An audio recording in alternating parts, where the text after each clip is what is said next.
In the fall of 2021, a loan officer named Dale Voss sat at a kitchen table in Burleigh County, North Dakota, looked at a 24-year-old woman across a stack of papers, and told her the kindest thing he knew how to say. He told her to sell. He said the note her father had left her was $600,000, that the 1,400 acres under it were worth less than the people in town believed, and that a girl her age with a degree in something other than agriculture had no business trying to carry a debt like that on ground that had not turned a real profit in 4 years. He called the operation a sentimental hold. He used those 2 words, sentimental hold, the way a doctor uses a word he has decided not to soften. He was not a cruel man. He believed every number in front of him. 2 years later, in the fall of 2023, 11 of the men and women who farmed the land around her were running equipment she paid for, on fields she had taught them to read, and the figure that settled the argument was not 600,000. It was $11. And I will tell you what that number measured and why it landed in that kitchen like a verdict.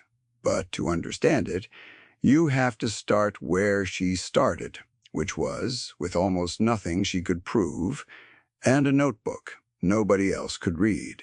Her name was June Halsa. She was the only child of a man named Per Halsa, a Norwegian-descended dryland farmer who had worked the same rolling ground north of the Missouri for 51 years and died in August of 2021 with a paid-down quarter and a refinanced rest. June had left for college at 18. Sure, she would never come back. She studied hydrology, not farming, and she was good at it. Good enough that a firm in Bismarck had offered her a desk before she finished. She came home for the funeral, meaning to stay 3 weeks. She stayed because of the dog and the notebook, in that order, though she would not have admitted the dog mattered. The funeral was small. Poor Halsa had been known in that county for 2 things, his silence and his refusal to take advice. And a man known for those 2 things does not fill a church. The neighbors who came shook June's hand and told her, one after another, in the careful way rural people deliver bad news as kindness, that there was no shame in selling, that her father had held on too long, that a young woman with a degree had better things to do than go broke on dry land her daddy could barely make pay. They meant well. Every one of them meant well. June thanked them and went home to the empty farmhouse and sat at the kitchen table where her father had sat every morning of her childhood, and she listened to the old clock and the wind and the silence he had left behind. And she did not yet know what she was going to do. The dog was an old blue heeler named Court, gray around the muzzle, who had slept under her father's truck every night of his working life, and now slept under it still, waiting for a man who did not come back. June would go out in the dark those first nights and find him there, curled against the front tire, ears lifting at every sound on the road that might have been the engine he was listening for. She could not sell a farm out from under a dog who was still doing his job. That is not a reason a loan officer writes down. It was the first of many things about that ground that did not fit on a form. Let me tell you about the notebook, because everything turns on it.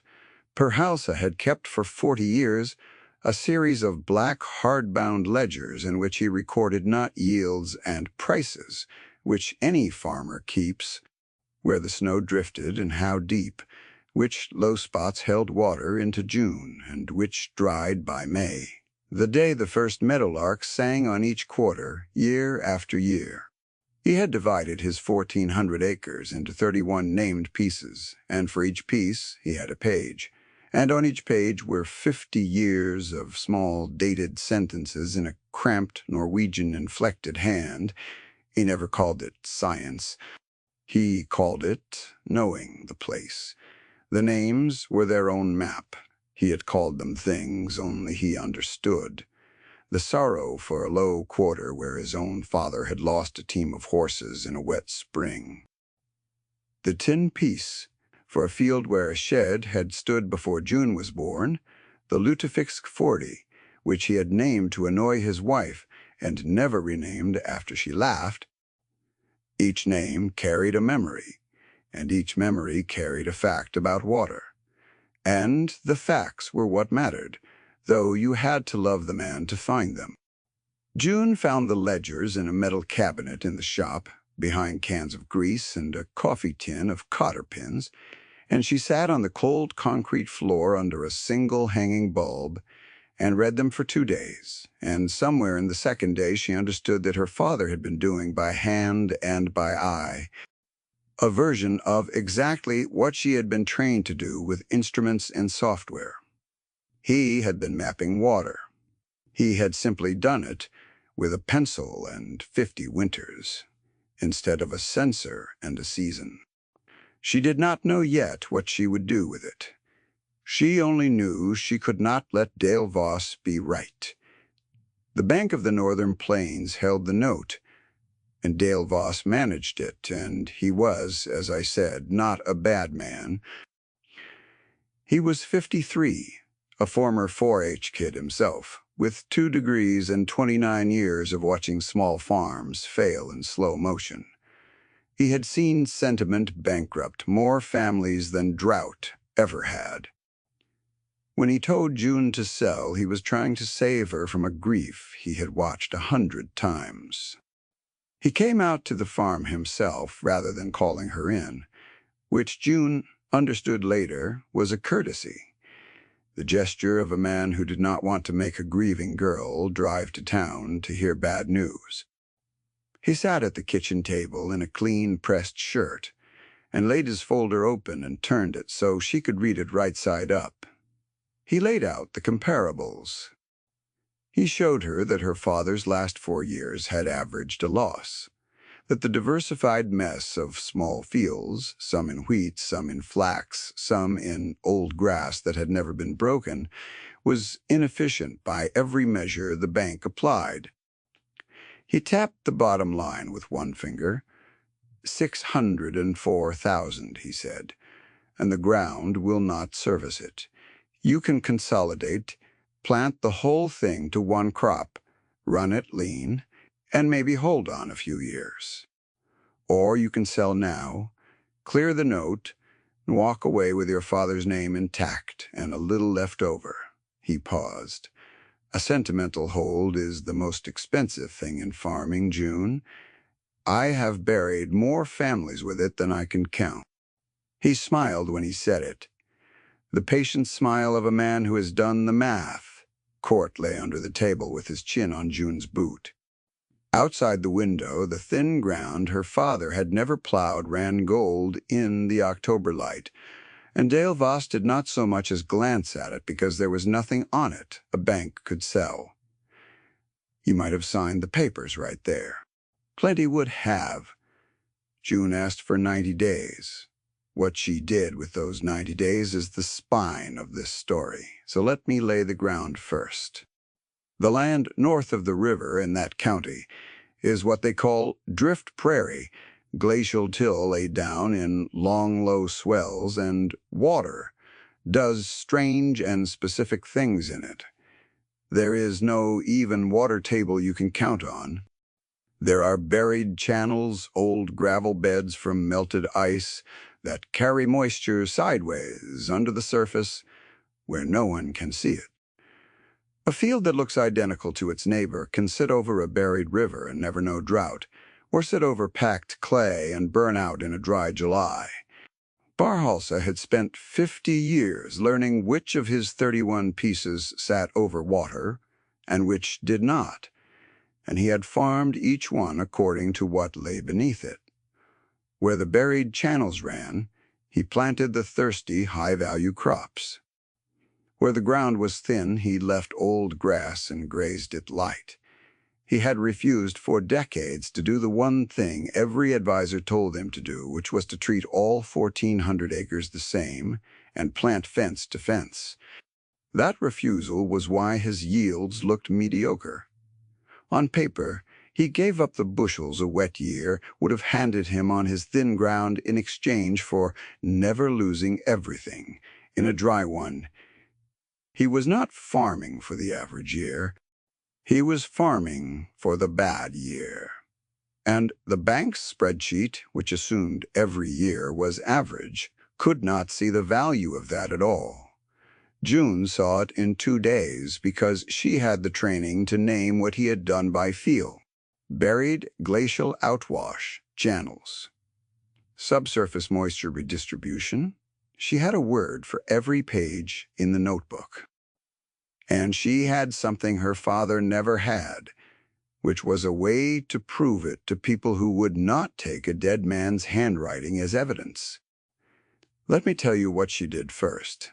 In the winter of 2021, with the snow down and the bank clock running, she did not borrow more. She did not buy anything. She took her father's notebook and a borrowed resistivity meter, a simple instrument that reads how easily electrical current passes through soil, which tells you where the water and the gravel sit below. And she walked all 31 pieces in the cold, dragging the array across the frozen fields and writing the readings beside her father's 50-year-old sentences. It was brutal work, and nobody asked her to do it. The meter was an old 4-electrode rig she had talked a former professor into, lending her, and it had to be dragged on a sled, stake by stake, across ground frozen hard as a county road. The wind came down off the open prairie with nothing to slow it for 200 miles, and her hands cracked and bled at the knuckles, and Court rode in the truck and watched her through the windshield as if she had lost her mind, which several people in town were beginning to suggest she had. She did one named piece a day when the weather let her. She would take a reading, kneel in the snow, and find the page her father had written for that exact spot, and compare. Where Per had written holds water, late the meter found the buried channel, the old gravel bed conducting current the way wet ground does. Where he had written, burns by the 4th, the meter found shallow clay over rock, dry and resistant. Page after page. The dead man's eye and the live woman's instrument agreed, and every time they agreed something in June's chest tightened and lifted at once, grief and vindication braided together so tight she could not have told you which was which. By February she had a map of her own 1,400 acres, more detailed than anything the county or the state had ever made, and it told her exactly where the water was. A man named Garrett Pike farmed the section directly east of her, and you should know him too, because his path runs alongside June's the whole way down. Garrett was 38, ambitious, well-liked, and he had done everything right by the book. Dale Voss read from, he had consolidated. He had torn out fence lines and old grass and planted his whole spread to one thing, corn where the genetics promised the highest yield, and he had borrowed to do it. He was the kind of farmer the magazines put on the cover, the kind who went to the winter conferences and came home with the newest thing, and he believed, sincerely and with good evidence, that the future belonged to the operators who got biggest and leanest, fastest. In the spring of 2022, he took delivery of a new self-propelled sprayer that cost more than June's father had spent on equipment in his last decade, a tall green machine that could cover his whole spread in an afternoon, and he was not wrong to be proud of it. It was a beautiful machine. He drove it down the gravel past June's place and lifted 2 fingers off the wheel, friendly, a little pitying he had heard she was keeping the farm. He thought she was making the same mistake her father had, only with less excuse, because she at least had a degree and could have done something cleaner with her life. Garrett was the foil, but he was never the villain. He was a good farmer doing exactly what the smartest people in the room had told him to do, and he had borrowed against a future that every expert agreed was coming. In March of 2022, June's cousin came home. His name was Sten, 26, June's age almost exactly, and he had a freshly minted degree in agricultural economics and a job offer from a commodity firm in Minneapolis. Sten had grown up on the next farm over and had loved Perhalsa, but he had also spent 4 years learning the same model Dale Voss used, and he looked at what June was doing, and he was embarrassed for her. He had come ostensibly to help her get the place ready to sell, because that was what the family had assumed she would do, and when he understood she meant to keep it, he sat across from her and tried, gently at first and then less gently, to talk her out of it. "You are dragging a soil meter around frozen fields, chasing a dead man's hunches," he said. "The bank is right. The math is the math." He had the numbers his degree had given him, and he laid them out the way Dale Voss had, debt service against expected yield, and the numbers said the same thing the banks had said. "You cannot feel your way out of $600,000, June.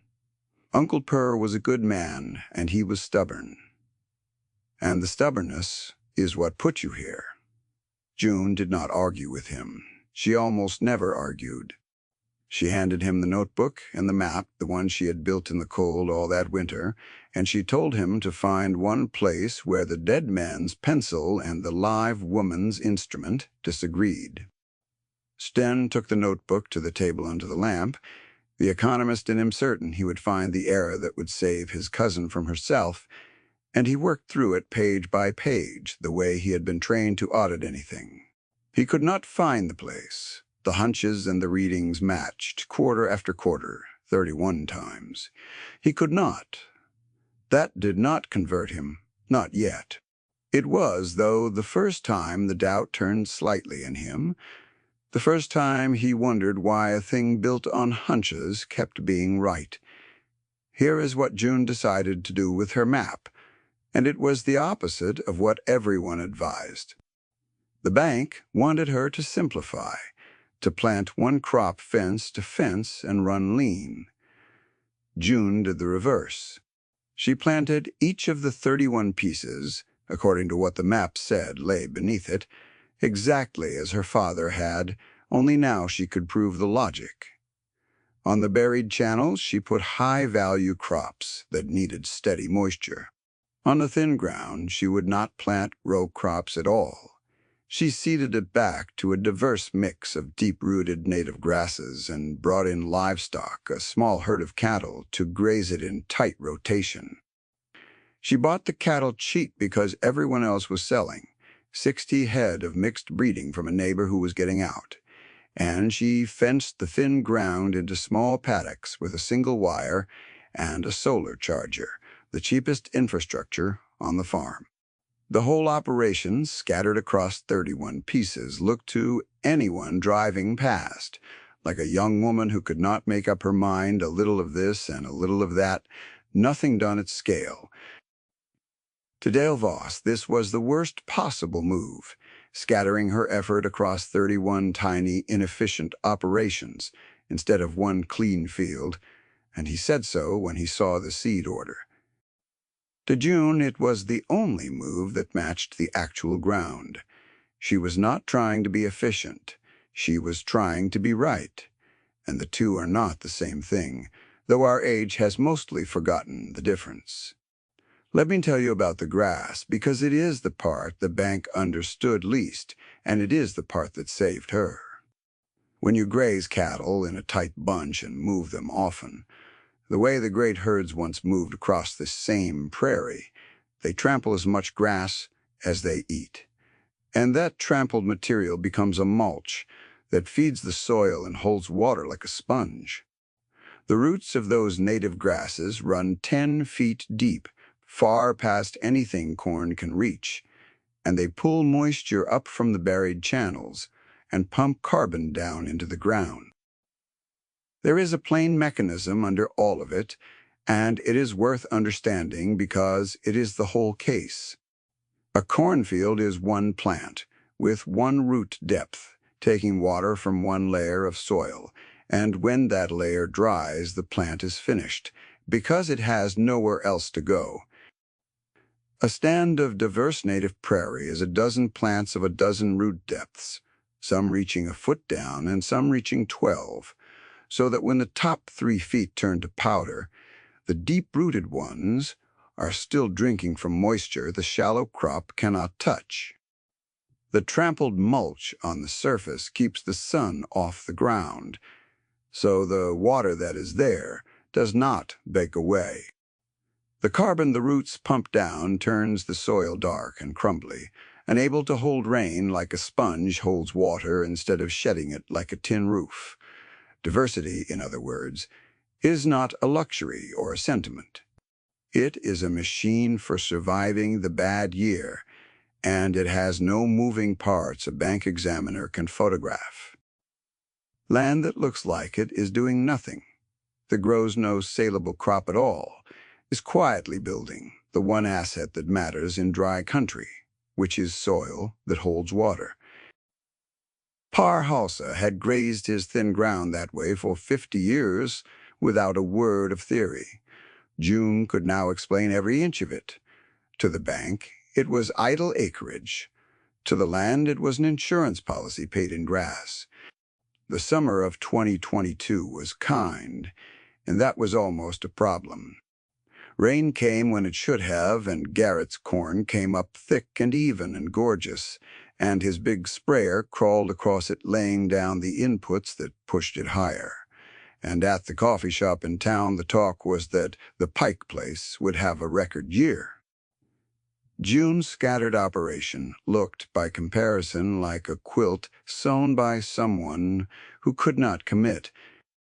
In July, Dale Voss drove out to look at his collateral, and he stood at her fence line and looked across at Garrett's wall of green corn, and then back at June's patchwork of small fields and grass and cattle.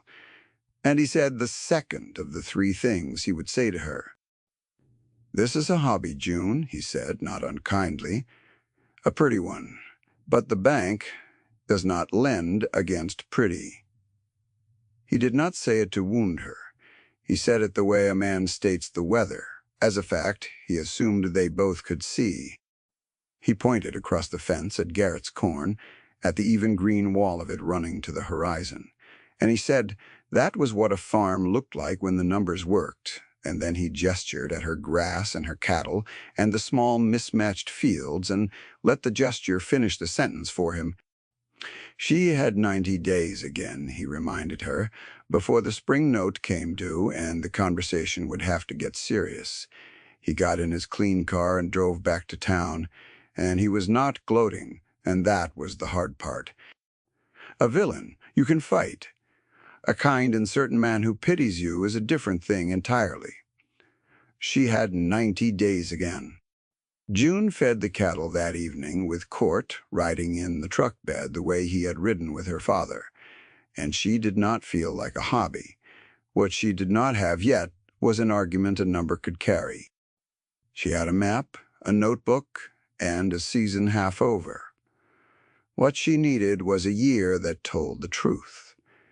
And let me tell you what came in the summer of 2023, because the weather stopped being kind. The drought of 2023 in the Central Dakotas did not announce itself. It arrived as an absence, a May with no rain, then a June with none, then a July that came in over 100 degrees and stayed.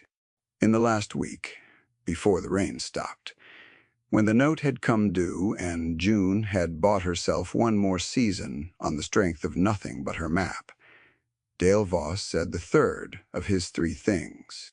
He had come to sign the extension, reluctantly, because the alternative was foreclosing on the only borrower in his book who had never once been late, and he stood in the yard with the papers and looked one more time at the grass she would not plow and the cattle on the ground that grew no crop.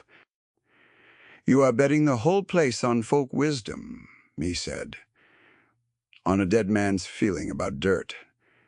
I hope to God you are right, June, because the bank cannot save you twice." He meant it as a warning and a kindness both. And it was the last time he would ever call it that, because the weather was about to make his case for him, and then unmake it. By the middle of that summer, the topsoil across the county had gone to powder, and you could stand on a section road and watch it lift off the fields in the wind. This was the structural shock, the impersonal force that does not care how confident anyone is, and it fell hardest on exactly the thing the experts had recommended. Garrett Pike's corn, planted fence to fence on ground that did not all sit over water, began to fire from the bottom up, the leaves rolling tight as cigars by 10 in the morning. The genetics that promised the highest yield in a good year had no defense against a bad one. He ran the big sprayer over it twice more, chasing a crop that was already gone, adding cost to a loss. He had borrowed against the average year. The average year did not come. June lost ground too. No one in that county came through 2023 whole. Here is what the buried channels did, though. On the pieces where her father's notebook and her own map said the water ran deep, her crops reached down through the dry surface into moisture that was still there 3 and 4 feet down in the old gravel beds, and they held. And on all the thin ground she had refused to plant the deep-rooted grass with its 10-foot roots and its sponge of trampled mulch, stayed green into August while the cultivated fields around it turned to ash. Her cattle had feed when her neighbors were selling theirs at a loss, because they could not water or graze them. Land. The bank had called idle was the only land in the township still producing anything at all. The numbers told the story better than any sermon could. Garrett Pike's corn, planted fence to fence across ground that did not all sit over water, made 19 bushels to the acre, where his projections had promised 180, and most of that 19 was not worth the diesel it cost to harvest. The county average that year fell to a third of normal. He had spent close to $400 an acre, putting that crop in and chasing it with the sprayer, and he took back a crop that did not cover a quarter of it. Across the road on the channel ground, June had planted to the water her specialty grain made better than 60 bushels in the worst drought in 40 years, because the moisture it needed was 3 feet down where the dry wind could not reach it, and her grazed grass carried her cattle through a summer that emptied feedlots all over the state. One operation had bet everything on the average year and lost. The other had been built on purpose for exactly this one. Sten saw it before anyone. He had stayed through the spring, meaning to leave in the fall, and he stood with June one evening in late July on the thin ground that was supposed to be worthless ankle-deep in living grass, while a quarter-mile away the corn died and he did not say anything clever. He just asked her how she had known, and June said she had not known. Her father had known, and he had written it down, and she had only learned to read it. That was the evening Sten called Minneapolis and turned down the job. The drought broke the conventional path all across the county, and it did not spare Dale Voss the lesson, either, because the bank held paper on a dozen operations that looked just like Garrett's. By September, the loss numbers were coming in across the whole region, and they were brutal. And somewhere in the middle of triaging that wreckage, Dale Voss remembered the patchwork farm he had called the hobby, and he drove back out to see what was left of it.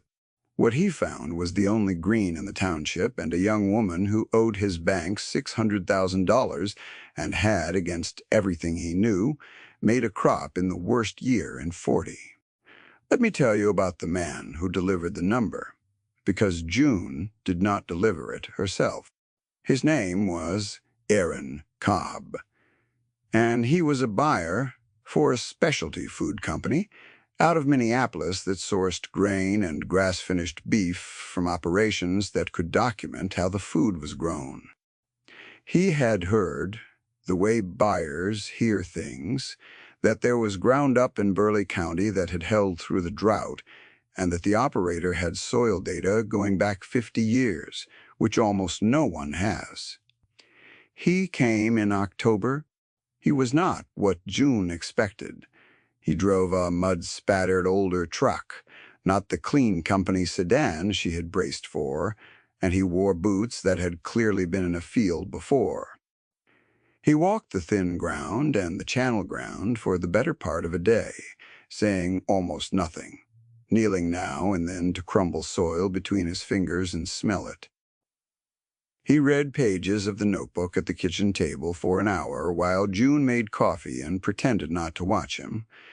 He pulled a core of soil from the grazed grass with a hand probe and looked at how dark and deep the good earth ran before it gave way to the pale subsoil, and he held that core a long time without saying anything, turning it in the light from the window. Then he asked June one question, which was whether she could prove the carbon and the moisture holding with numbers, with readings taken over time and not just claimed, and she could, because she had been measuring since the first frozen winter when everyone thought she was out of her mind. He did not haggle. Buyers like Aaron Cobb do not haggle when they have found the thing they were looking for, and they spend most of their lives not finding it. He offered to contract her entire grass-finished output and her channel ground specialty grain at a price tied to the documented soil health, and when he wrote the per-unit figure on the back of one of June's father's ledger pages and slid it across the kitchen table, Sten read it out loud because June had gone quiet. $11.40 a bushel for the specialty grain, against a county cash price that fall of just over $5, more than double. And a premium on the beef that made the grazed grass, the acreage the bank had valued at nothing, the single most profitable ground on the farm. For a moment, nobody said anything. Court shifted under the table and let out a long, sleeping breath. The number sat in the room and got larger the longer it sat, because everyone there could do the arithmetic, could multiply it across the acres that had held, could see that the patchwork the bank had called a hobby had just out-earned every consolidated section in the county in the year it mattered most. It landed with a force out of all proportion to its size, the way a small, true thing does when it arrives after a long lie. 1140. It was not a fortune. It was something better. It was proof. Dale Voss was at the table for that, because June had asked him to be. She had called the bank and told them she wanted to discuss the note in person, and Dale had come expecting to talk about an orderly sale and instead sat through the reading of Aaron Cobb's offer. He was quiet for a long time.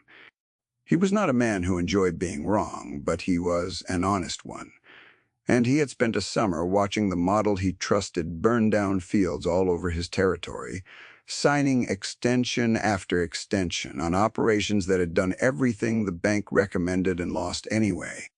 When he finally spoke, he did not defend himself. He looked at the soil core Aaron Cobb had left on the table, and at the open notebook, and at the thin ground out the window that had carried the whole farm, and he asked June a question instead, and it was the question that converted him.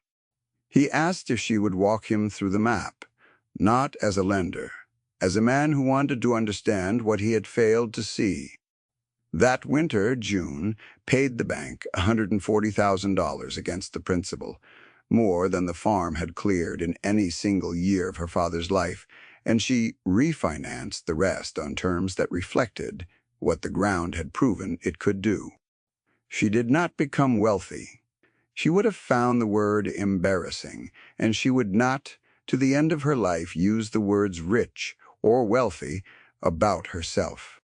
She became solvent, and then she became something more useful than rich, which was right. The farm was the right size for the land and the family it had to carry, and she refused when Aaron Cobb offered to back an expansion, to buy the neighboring sections and grow it past what she could know by walking it. Her father had farmed 31 named pieces because 31 was how many he could hold in his head. June kept it at 31 for the same reason. A man who farms more ground than he can know is not farming, she told Sten. He is just hoping at scale. Garrett Pike did not lose his farm, though it was a near thing. He sat at June's table in the spring of 2024, the proud machine sold to cover the year, and he asked her plainly, with the humility of a man who had watched his confidence cost him everything, to teach him to read his own ground the way she read hers.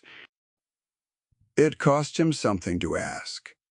He was older than her by 14 years, and he had spent every one of those years being the farmer the young ones looked up to. And now he was asking a woman half his experience to show him the dirt he had farmed his whole life. June did not make him say it twice, and she did not make it hard. She told him to bring his own notebook. She walked his section with the resistivity meter and her father's method, and she found the buried channels under the Pike place, too, the same old gravel beds running sideways underground he had been treating as if it were all the same, and she showed him where the water was and where it was not. He had been planting his thirstiest crop on his driest ground for 6 years, fence to fence, because the model said uniform was efficient, and he had never once asked the land what it wanted. By the next year, Garrett was grazing his thin ground and selling into Aaron Cobb's contract alongside her. And he was the first of them. Let me tell you who the others were, because this is the part that matters most.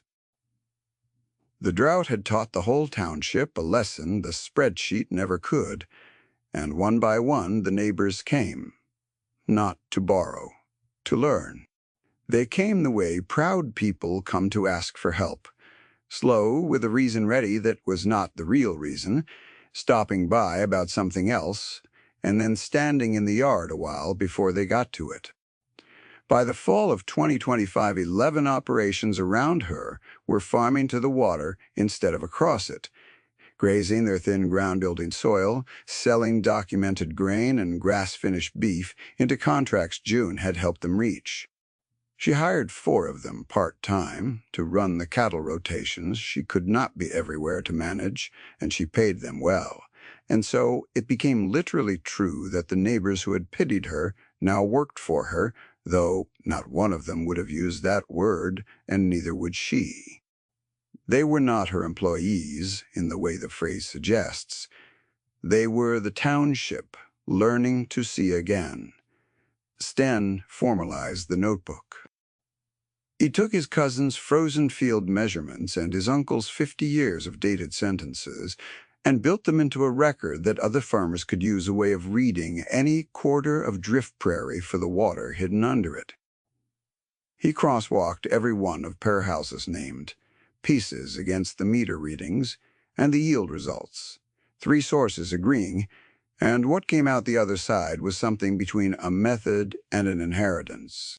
He stayed on the next farm over, the one he had grown up on, and he farmed it to the water, and on long winter evenings he added pages to the black ledgers in his own hand, the day the first meadowlark sang where the snow drifted, and how deep, which was the whole point, that the knowing did not die with the man who started it. The notebook had gone from 1 hand to 2, and 2 is how a thing survives. Dale Voss retired from the bank in 2026 and asked June, before he left, if he could have a photocopy of the relevant pages of the notebook, the ones explaining the channels. He said he had lent money in that county for 29 years and had been measuring the wrong thing the entire time. He was not bitter about it. He was a man who had finally learned to read a balance sheet that included the things the bank could not count, and there are worse things to learn at 58. Here is the thing I have come to believe. Having walked that ground and read those pages, there are 2 kinds of knowledge, and our age trusts only one of them. There is the wide, fast, confident kind that fits on a spreadsheet and scales to any farm in any county. And there is the narrow, slow, patient kind that knows one particular place so deeply it can tell you where the water runs under a field that looks like every other field. The first kind built Garrett's beautiful machine and Dale's careful comparables. The second kind was a dead man's cramped handwriting in a black notebook in a metal cabinet in a shop. The bank measured the farm and valued it at less than its debt. It could not measure the buried channels or the 10-foot roots or the 50 years of watching or the granddaughter who could read the watching and prove it true. What a system measures and what is truly valuable are two different things, and the gap between them is where a place like that survives. June still has the dog, or the dog still has June. It has never been clear which. Court is very old now and mostly sleeps, and on warm evenings he lies in the dirt of the yard where he can see the thin ground turn gold in the late light, the worthless grass that held when everything else burned. The notebook sits on the kitchen table where her father kept it, open more often than not, its pages thickening now in two hands instead of one. The water runs under the fields, where it has always run, patient and unseen, the way the best things are. What is rigid breaks. What is rooted holds.